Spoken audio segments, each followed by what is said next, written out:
আমাদের যে দেশ, এই বই, এই চ্যাপ্টার, আমাদের দেশের নাম কি মায়েরা? ভালো করে বলুন, আমাদের দেশের নাম কি? ভারতবর্ষ। এই ভারতবর্ষকে আমরা কি বলি? বাবা বলি না মা বলি? ভারত বাবা বল, পিতা বলি না ভারত মাতা বলি? ভারত মাতা। দেখেছেন আমাদের মাথায় কিরকম কিরকম মিথ্যার বোঝা তুলে দেওয়া হয়েছে। এতদিন আমরা জানি না ভারত বাবা নাকি মা।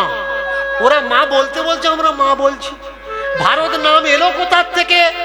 কেউ বলছে রামের ভাই ভরত রাজগদিতে বসেছিল, তার জন্য ভরতের নামকরণ থেকে ভারত এসছে। কেউ আবার বলছে না না, শকুন্তলা দুষ্মন্তের ছেলের নাম ভরত, তার জন্য এই দেশের নাম ভারতবর্ষ হয়েছে। তাহলে রামের ভাই ভরত হোক বা শকুন্তলার ছেলে ভরত হোক, এই ভরতের নাম থেকে যদি এই দেশের নাম ভারতবর্ষ হয়, এবার বলুন তো মায়েরা, এই দুটো ভরত বেটা ছেলে না মেয়ে ছেলে? বেটা ছেলে। তাহলে বেটা ছেলের নামে যদি এই দেশের নাম হয়, এই দেশ মা হবে না বাবা হবে?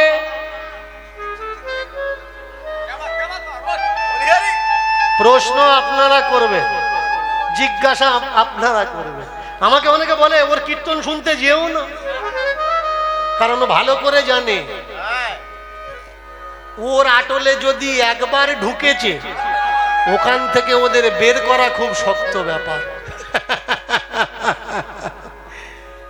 স্বর্গে আমি কাউকে পাঠাতে পারবো না, তবে যারা দূর দূর থেকে এসছেন আমাকে ভালোবাসুন বা আমার উপরে রাগ করুন, আমার কীর্তন 3 ঘন্টা মন দিয়ে শুনবেন, আর যেটা প্রয়োজন ওটা নেবেন। জানি না স্বর্গে যেতে পারবেন কিনা, তবে আপনার পরিবারকে আপনি স্বর্গ বানিয়ে নিতে পারবেন। প্রেম সে নিতাই গৌর হরি হরি বল। আপনাদের এই সাইটে আছে কিনা জানি না, অনেক অনেক সাইটে আছে, মানুষ আমাকে নিন্দা করে, নিন্দা করে। ও কিচ্ছু জানে? কিচ্ছু জানে না। কই আমার সামনে বসাও না, 2 মিনিট টিকবে না, 2 মিনিট। বিগত 4 বছর ধরে শ্রাবণ মাসে আমি চেল্লাই যে আমার সঙ্গে এসো, পুরো ওয়ার্ল্ডে কত বড় পণ্ডিত আছো, আমার সঙ্গে বসো আর আমাকে পরাস্ত করে দেখাও। আমি জীবনে কীর্তন করব না, কীর্তন ছেড়ে দেব। আমার সামনে বসার কারোর ক্ষমতা হয় না, কিন্তু আমি যেখানে থাকি না সেই আসরে গিয়ে আমার নামে নিন্দা করার পটুতা প্রচন্ড পরিমাণে চালায়। আমি বলি আমার সঙ্গে কীর্তন করো, আমি কীর্তন করব, যেটা ভুল হবে আমার পরে তুমি সংশোধন করবে। এরা বলে উনি থাকলে আমরা যাব না। ভালো করে জানে এত বছরের ময়লা কেচে সাফ করে দেবে গেলে, ওর জন্য ও ওর মতো করুক, আমরা আমাদের মতো করব। এই দেখুন না, এইবার মন দিয়ে শুনবে। স্বামী বিবেকানন্দ, আওয়াজ আসছে কিন্তু, স্বামী বিবেকানন্দ যে ধর্মের প্রচার করতে গিয়েছিলেন, অনেকের ধারণা তিনি হিন্দু ধর্ম প্রচার করতে গেছিলেন। হায় হায় হায় হায় রে, হিন্দু ধর্ম বলে ওই সময় কোনো ধর্মই ছিল না। তাহলে তিনি কোন ধর্ম প্রচার করতে গেলেন? ওই সময়ের যদি প্রেক্ষাপট, ডকুমেন্টস, এভিডেন্স যদি বের করা হয়, তাহলে কি দেখা যাবে? চিকাগোতে যে ধর্ম সম্মেলন হয়েছিল, সেই ধর্মের লিস্ট বের করা লাগবে যে কোন কোন ধর্মের সম্মেলন এখানে হয়েছে। এবার আপনি যখন চিকাগোর ওয়েবসাইট থেকে সেই ধর্মর লিস্ট বের করবেন, তো আপনি স্পষ্ট সেখানে পাবেন জৈনিজম মানে জ্ঞান ধর্ম, খ্রিস্টানিজম খ্রিস্টান ধর্ম, ঈসাই পারসি, আর কি বৌদ্ধ, আর একটা অন্তিম ধর্ম সেটা হচ্ছে ব্রাহ্মণিজম, ব্রাহ্মণ্য ধর্ম। তাহলে ভারতবর্ষ থেকে কোনো ব্রাহ্মণরা বিবেকানন্দকে চিকাগোতে পাঠায়নি, কারণ তিনি নির্জাত। নির্জাত গিয়ে ব্রাহ্মণিজম প্রচার করবে, এ তো হয় না। আর ব্রাহ্মণরা আমেরিকায় যায়নি। কেন যায়নি? ব্রাহ্মণিজমের ধর্মগ্রন্থে লেখা আছে, সাগর পেরিয়ে গেলে সাগরের ওপারে ম্লেচ্ছদের বসবাস। সাগরের ওপারে গেলে তাকে ব্রাহ্মণ বলে আর স্বীকার করা যাবে না। এর জন্য মহাত্মা গান্ধী যে বিদেশ থেকে পড়াশোনা করে এসেছিলেন, জজ সাহেব মহাত্মা গান্ধী, সেই মহাত্মা গান্ধীকেও ব্রাহ্মণরা মেনে নেয়নি। কেন? সাগর পার হয়েছিলেন তাই। এখন চমৎকার বিষয় হচ্ছে, স্বামী বিবেকানন্দ প্রচার করতে গেলেন যে ধর্মের, ব্রাহ্মণরা তাকে পাঠায়নি। তাহলে তাকে কে পাঠিয়েছিল? ওই সময়ের ডকুমেন্টস, এভিডেন্স বের করুন। শ্রীলঙ্কার বৌদ্ধিস্টরা, মংরা পাঠিয়েছে চিকাগোতে স্বামী বিবেকানন্দকে জলজাহাজে। শ্রীলঙ্কার মঙ্গেরা পাঠিয়েছে, ভারতের কেউ সাহায্য করেনি। শুধু তাই নয়, ধর্ম সম্মেলনের পর তিনি যখন ফিরেছেন আমাদের ভারতবর্ষে, তাহলে তিনি যখন চিকাগো থেকে ফিরেছিলেন আমাদের দেশে, কেউ তাকে ওয়েলকাম স্বাগত করতে যায়নি। তিনি ভারতের মাথা উঁচু করে এসেছেন আমেরিকাতে, তারপরেও এখান থেকে কেউ তাকে স্বাগত করতে যায়নি। এসব কথা তো কাদের বলার দরকার? কীর্তনীয়দের কীর্তনের আসরে বলার দরকার, ভাগবত পাঠকের ভাগবতের আসরে বলার দরকার, ধর্মগুরুদের ধর্ম সমালোচনার আসরে বলার দরকার। তবে সাধারণ মানুষ জানতে পারবে, না হলে সাধারণ মানুষ জানবে কি করে? আজকে সমস্যাটা কোন জায়গায় জানেন? আজকে সমস্যা 99.9% কীর্তনীয়রা, ধর্মগুরুরা, ভাগবত পাঠকরা, এরা কেউ বই পড়ে না। এই জায়গায় সমস্যা। এইবার তাহলে ভাগবত পাঠক, কীর্তনীয়া, ধর্মগুরুরা পড়াশুনো করে না। অশিক্ষিত গাবার মূর্খ যদি ধর্মের গুরু হয়, সে ধর্মের দশা কি হবে? আজকে তাই ধর্মের দশা এমন, এরা শিষ্যের বাড়িতে গিয়ে শিষ্যের বউকে বের করতে এদের টাইম লাগে না, কিন্তু স্কুল আর লাইব্রেরি থেকে বই বের করতে এদের সারা জীবন লেগে যায়। এর জন্যে আজকের আমাদের দশা এমন। সঠিক গুরু আমরা পাইনি, আর যারা সঠিক গুরু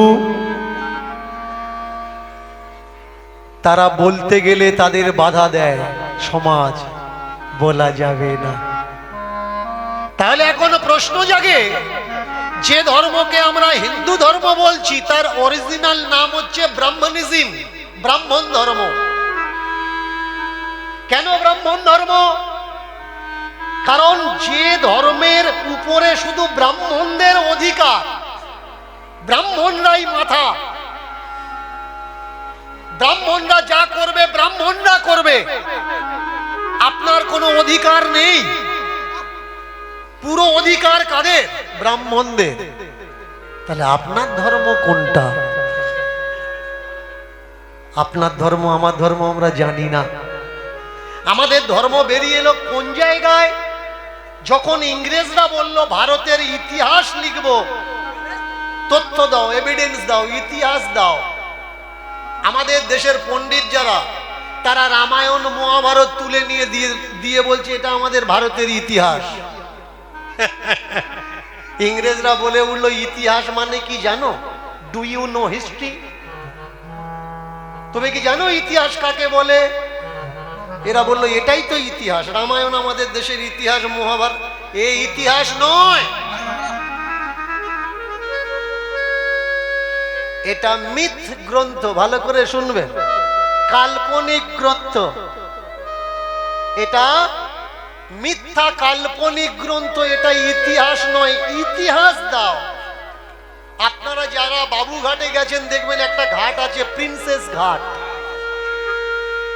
এই প্রিন্সেস যখন খোদাই করলো আমাদের দেশ, খোদাই করার পরে বেরিয়ে এলো এ দেশের ইতিহাস আর এ দেশের ধর্ম। বেরিয়ে এলো অশোকের নাম। কেউ জানতো না এর আগে। ইংরেজ যদি আমাদের দেশে না আসতেন কেউ জানতোই না কে এই অশোক আর কি বা আমাদের ধর্মের নাম।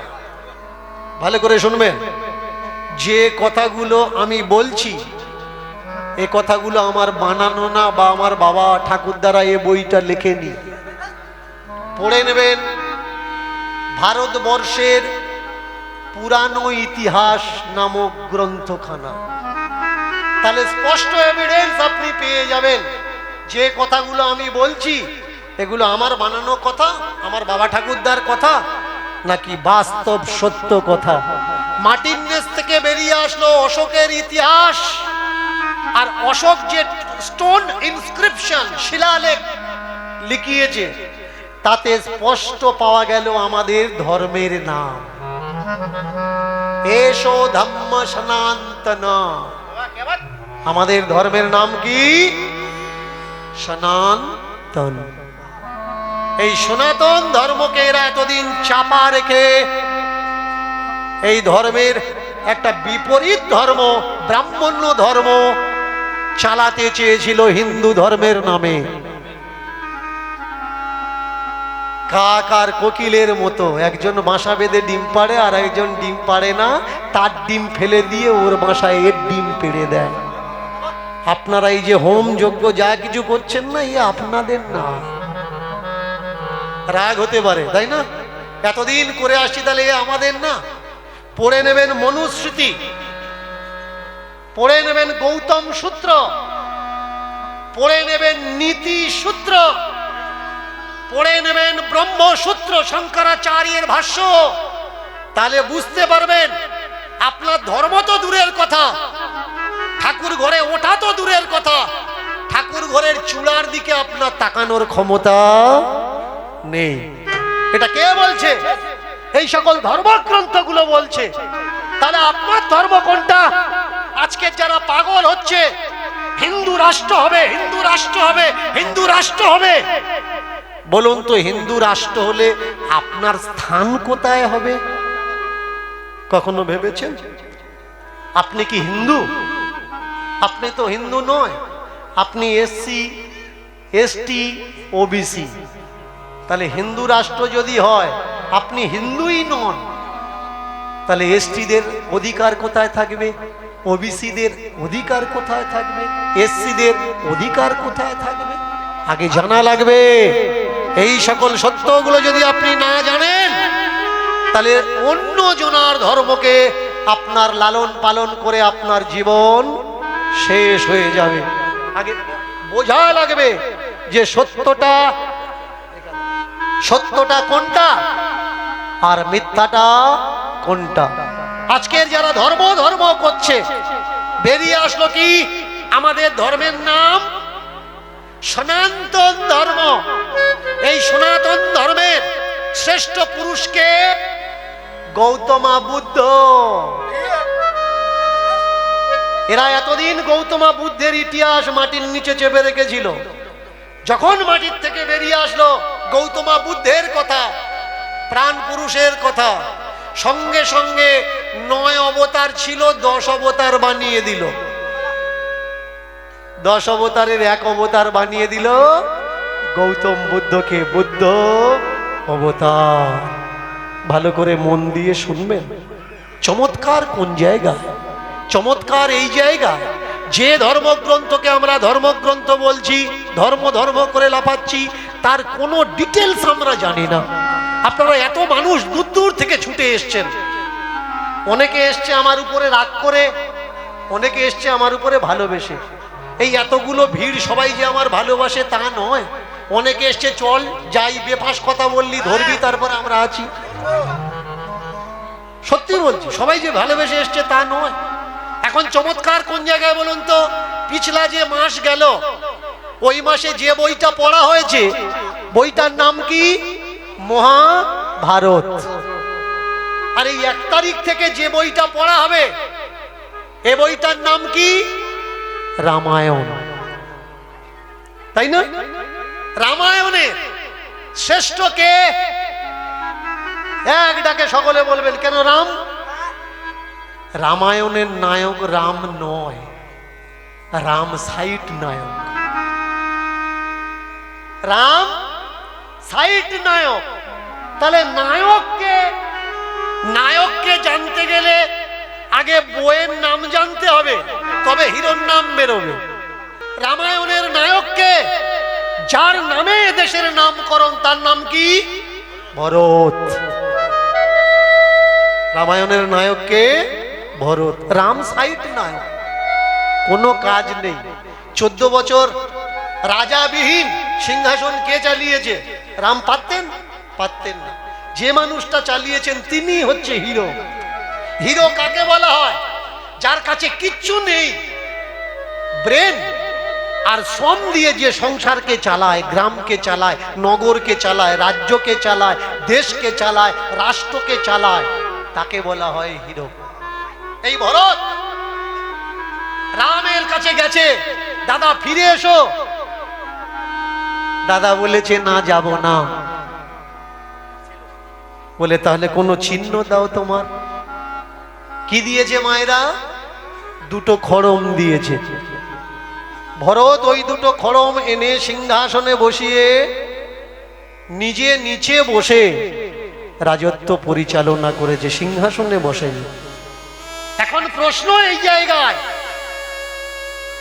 এই খড়মের এমন কি গুণ আছে যেখানে ভগবানের বসার কথা, রামের বসার কথা, সেই রাম না বসে 14 বছর খড়ম 2খানা এখানে থাকলো? এখন প্রশ্ন করুন, এই খড়মটা তৈরি করেছে কে? আপনারা এত বছর কীর্তন শুনছেন, কীর্তনের আসরে ছুটে যাচ্ছেন, এত শাস্ত্র ধর্মগ্রন্থ পড়েন, এত জ্ঞান অর্জন করেন। আমি কথা দিচ্ছি 1 কিলো টাটার লবণ দেব, যদি কেউ বলতে পেরেছেন এই খড়ম কে তৈরি করেছে আর কি কারণে রামের জায়গায় বসার অধিকার এই খড়ম রাখে, বলবেন, একটু উঠে বলবেন যে এই খড়মের পূর্ব ইতিহাস কি। কথা দিলাম 1 কিলো টাটা লবণ দেবো। আমি টাকা দেবো বলি বলে অনেকে রাগ হয়, টাকার অহংকার দেখায়। 1 কিলো লবণ নিয়ে যাও, ফ্যামিলি শুদ্ধ খাবে, অসুবিধা নেই। মায়েরা, কারো জানা আছে? কেউ বলবেন নাকি? আজকের যে লীলাটা আমরা আস্বাদন করব সেই লীলার নাম হলো মধ্যমা। আর এই লীলার মাধ্যমে জানবো এই খড়ম তৈরি করেছে কে আর কিসের জন্য রামের সিংহাসনে, রামের বসার জায়গায় রাম না বসে 14 বছর খড়ম 2টো বসলো। মায়েরা, রাজা, রাজার যেমন রাজত্ব আছে তেমনি রাজা হওয়ার গরিমাও আছে। এই রাজা হওয়ার গরিমাতে তারা কি করে? তাদের বীর্য, শৌর্য গাথাকে আরো বৃদ্ধি করার জন্য মাঝে মধ্যে সেনা সামন্ত নিয়ে জঙ্গলে চলে যায়, মৃগয়া করে। ভালো করে শুনবেন, বিগত কয়েক বছর আগে আমি তুলে ধরেছিলাম যে রাম শাকাহারী না মাংসাহারী। রাম শাক খেত নাকি মাংস খেত?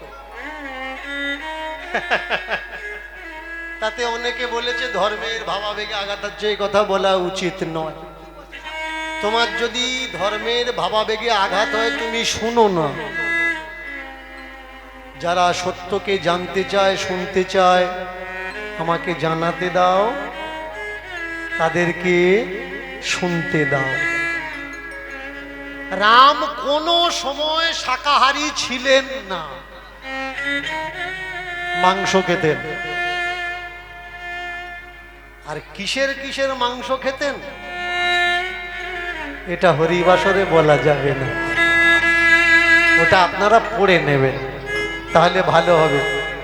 এমনিতেই আমি গন্ডগোলে শিল্পী, আমার নামের আগে লেখা আছে গন্ডগোল।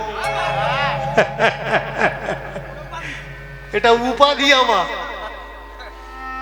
একটু পড়ে নেবেন। কয়েকখানা গ্রন্থ নাম বলে দিচ্ছি। কামিল বুলের লেখা রামায়ণের স্রোত গ্রন্থ কামিল বুল, আমি আবার রিপিট করছি যারা পড়াশোনা করতে ভালোবাসেন, কামিল বুলের লেখা রামায়ণের স্রোত গ্রন্থ, কয়েক রামায়ণের রেফারেন্স দিয়ে এই বইখানা লেখা। রামায়ণের স্রোত গ্রন্থ, কামিল বুল লেখক। পড়ে দেখবেন তাহলে বুঝতে পারবেন কে এই রাম, কোথায় বাড়ি ছিল, রামের বাবা দশরথ নাকি আর কেউ ছিল, রাম কিসের মাংস খেত, হরিণের খেত না আর কিছুর খেত, স্পষ্ট বুঝতে পারবেন। আমার ছেল্লানো লাগবে না। রামের বাবা মৃগয়া করতে গেছে। মৃগয়া মানে কিন্তু হরিণ শিকার নয়, মৃগয়া মানে পশু বধ। সামনে যা পাবে, শুয়োর হলেও হতে পারে, বাঘ হলেও হতে পারে, সিংহ হলেও হতে পারে, যা আসবে মারবে। সারাদিন ঘুরে ঘুরে ক্লান্ত হয়ে গেছে, মারতে পারে, দেখাই পায়নি, তা মারবে কি করে? দেখা পেয়েছে তো পেয়েছে, একজন সুন্দরী রূপবতী নারীর দর্শন পেয়েছে। বিশাল বড় একটা বট গাছ, এই বট গাছের গোড়াতে বসে চোখ বন্ধ করে অপেক্ষা করছে। রূপ দেখে দাঁড়িয়ে গেলেন। আহা, এত রূপ মেয়ে ছেলের হয়? চোখ বন্ধ করে আছে, দেখে মনে হচ্ছে বিশ্বের সমগ্র রূপ মানব তৈরির কর্মকার, সযতনে নিপুণভাবে এই নারীকে রচনা করেছেন, তৈরি করেছেন। এক কথায় অকল্পনীয়, অবর্ণনীয়, বর্ণনা করা যাবে না, কল্পনাতেও আসবে না এমন রূপ, কল্পনাতীত। সম্মুখে দাঁড়িয়ে বলে উঠলেন, কে কে তুমি নারী? আমি এ রাজ্যের রাজা দশরথ। তোমার নাম কি, তোমার পরিচয় কি, বাড়ি কোথায়? চোখ দুটো মেলেছেন। আমার নাম মধ্যমা। কাপড় জামাটা ভালো করে নিয়ে মুখে হাত চেপে মৃদু মৃদু হাসছে। এই যে তুমি কি আমাকে চেনো? হাত চেপে হাসছো কেন? মুখে হাত, আমাকে কি জানো? আগে কোথাও দেখেছো? না। তাহলে হাসলে কেন? আমার সাধনার সিদ্ধি লাভ হয়েছে। চোখ বন্ধ করেছিলাম, তপস্যা করছিলাম, চোখ বন্ধ করে থেকে আমি আমার সিদ্ধি পাইনি, তাকানোর পরে সিদ্ধিটা আমি পেলাম। কি সিদ্ধি পেলে? আমি গন্ধর্ববাসিনী। ভালো করে শুনবেন, আমি গন্ধর্ববাসিনী।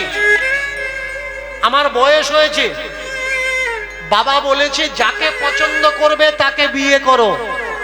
ভারতবর্ষের রীতি রেওয়াজ দেখেছেন? ভারতবর্ষের নিয়ম, পুরাতন ভারতবর্ষের নিয়ম, মেয়ে যাকে পছন্দ করবে তাকে বিয়ে করবে। মেয়ের উপরে মেয়ের বাবা জোর জবরদস্তি করতে পারবে না, যে যা দেখে দেবো তাই নিবি, তোর থেকে ভালো আমি বুঝি, স্কুল মাস্টার দেখে দেবো, সরকারি চাকরি দেখে দেবো, এমন নিয়ম ভারতে ছিল না।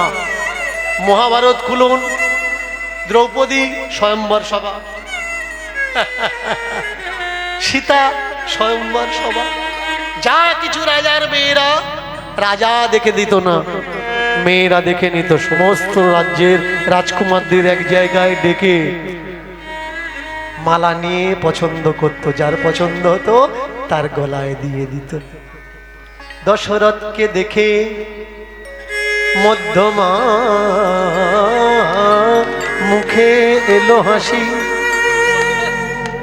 বন ফুলের মালা তুলে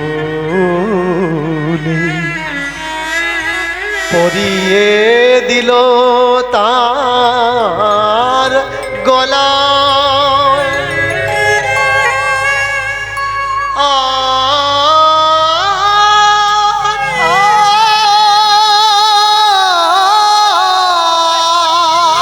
আজ হতে আমি তোমার, তুমি আমায় গ্রহণ করো প্রাণ, গ্রহণ করো প্রাণ, প্রাণ।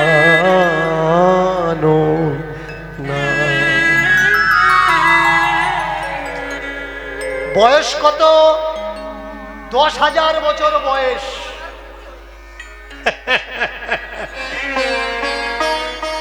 দশরথের বয়স কত? 10,000 বছর বয়স। ফুলের মালা গলায় দিয়ে গান্ধর্ব কন্যা বলছে, আজ থেকে তুমি আমার প্রাণনাথ, আমায় গ্রহণ করো।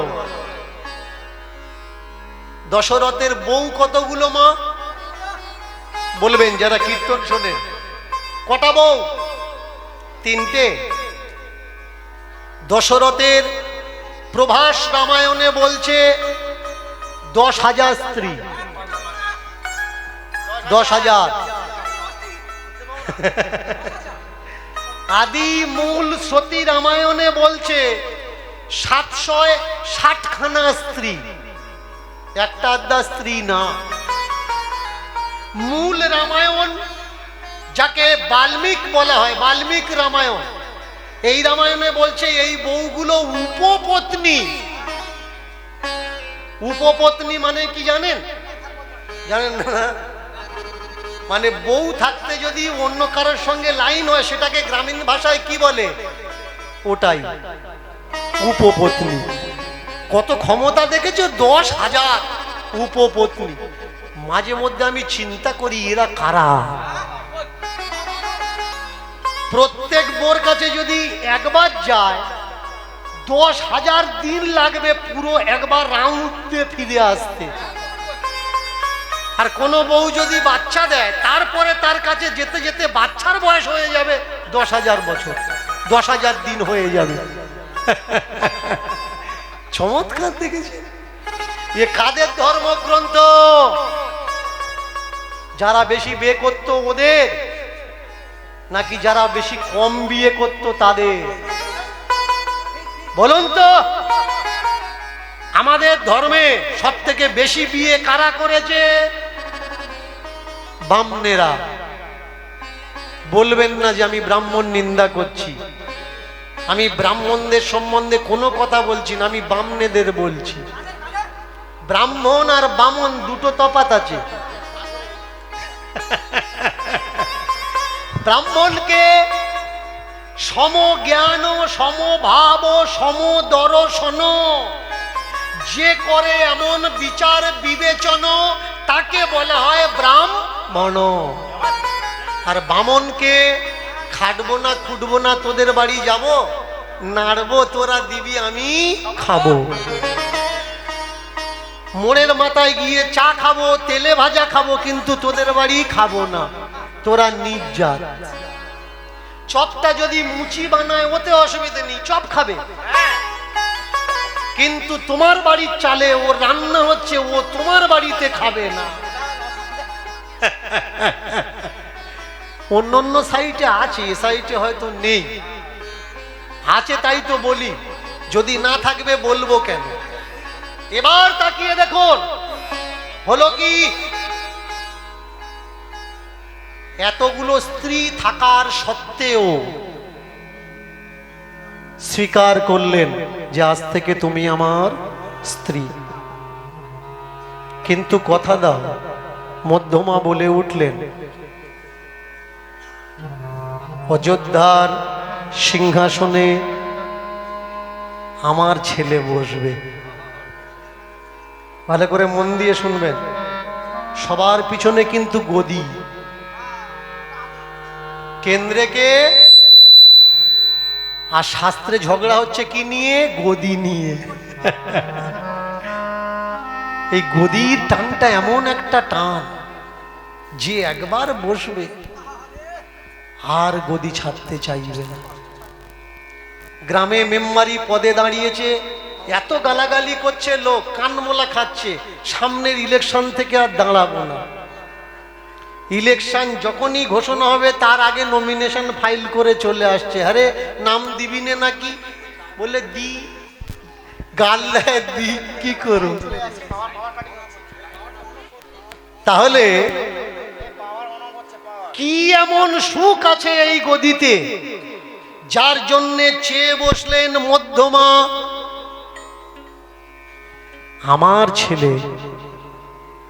আমার ছেলে বসবে অযোধ্যার রাজ সিংহাসনে।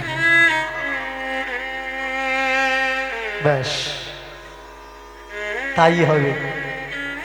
তবে তুমি যে আমাকে এইভাবে বিয়ে করেছো, আমি তোমাকে এইভাবে নিয়ে যাব না, তুমি অপেক্ষা করো, আমি বর সেজে লোকজন নিয়ে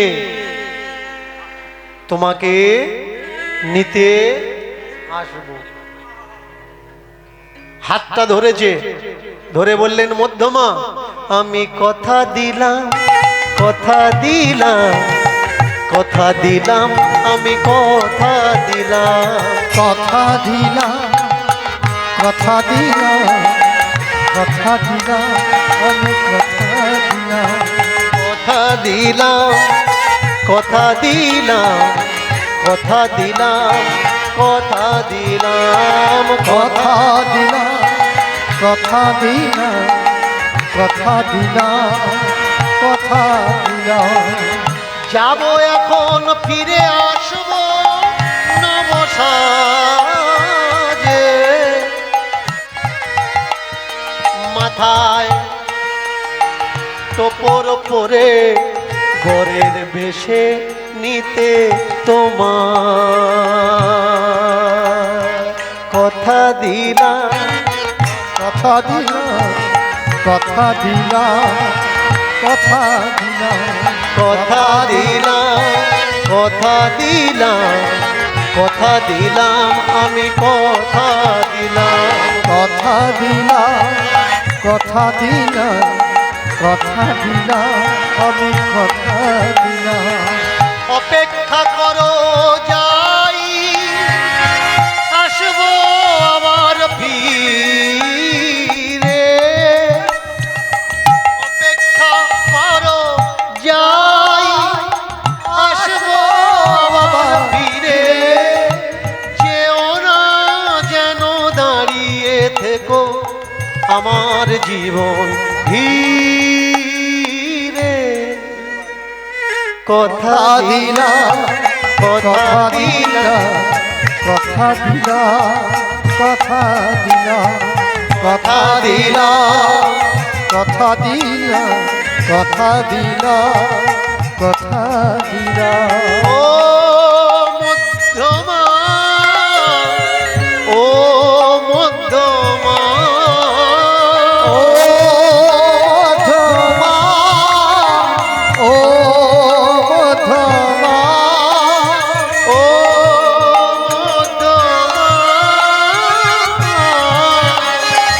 ও মধ্যমা, ও মধ্যমা, ও মধ্যমা। কথা দিলাম আমি